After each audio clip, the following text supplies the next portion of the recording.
सुना पुओ सोहन सीबीएसई दशम परीक्षा रे 98.8% नंबर रखी होइछंती स्कूल टॉपर। पिपिली माधीपुर अंचलर प्रकाश प्रधान को पुओ हेउछंती सोहन प्रधान। चलित वर्ष सीबीएसई परीक्षा रे सोहन 98.8% रखी बापा मां को ना रखिबा सहित अंचल पई आनिछंती गौरव। भविष्यत रे आईआईटी पढ़ी जने भल इंजीनियर हेबार स्वप्न रखिछंती सोहन। एथिसहित से समाजसेवा करने को इच्छा रखिथिबा निजे सोहन कहिसंती।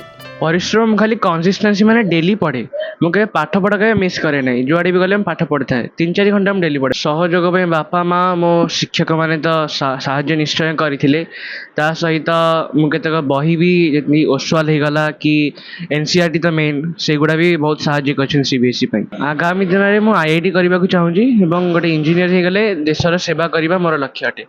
तांकर एभली सफलता को बापा माँ परिवार समेत बंधु परिजन आड़ू छुटी शुभेच्छा रशुआ। सी जो क्षेत्र में जावाक चाहिए आम सपोर्ट करूँ ता इच्छा सी जहाँ भी हवा चाहिए आम समर्थन कर समस्त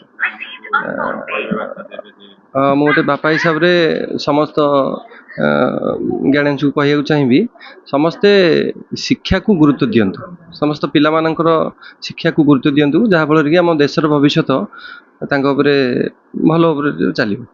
नातीर ही सफलता आखिरु लुह झराई कांदी पकाई सोहन को झीमा। जगन्नाथ से करते भगवान के आशीर्वाद कर मनीष भाया मनुष्य हो आ पिला बेल तो तार अली हजट भी मुझे तार अली हजट दिन भी करनी सका सन्ध्या घड़ी पकई बही से बही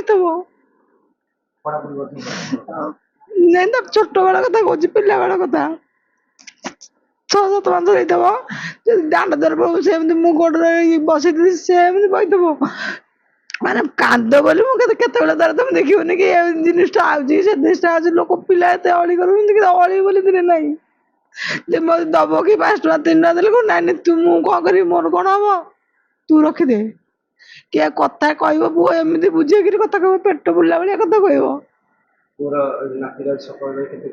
पुओ को खुशी कथा कहनी मुझे चाह नी पुओ एमती हम बोली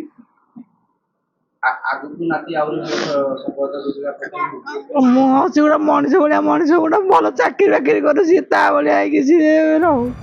भगवान ताको भल मनीषटीए करी गढ़ी तोलंतु बोली सोहन को जेजेमा कहिसंती। दिन को 3-4 घंटा प्रतिदिन पढ़ुतिले सोहन। से बुलाबुली करने को गले मध्य सांगरे पढ़ा बहीटे धरी जाइथांती। सोहन पाठ पढ़िबा पई सबुठु अधिक भल पांती बोली कहिसंती सोहन को मां। से जुआड भी गले बुलिया को भी गले जोठी जाओ गाड़ी भी कार भी बुकटा देखियो सीधा बुकटा खोलिकी बसथिबो जोआड गले बुलिया को जन जाओ जोठी बसिबे बुकटा खुला हेतु ना तो मोबाइल ऑन थिबो ता से पाठ पढ़े जति समय पाठ पढ़ियो ता मन दे से पाठ पढ़े कुआड कहा कान से कुआड दे। परिवार सब सदस्य एकाठी होई सोहन को मिठा खुआई शाबाश जणाइछंती।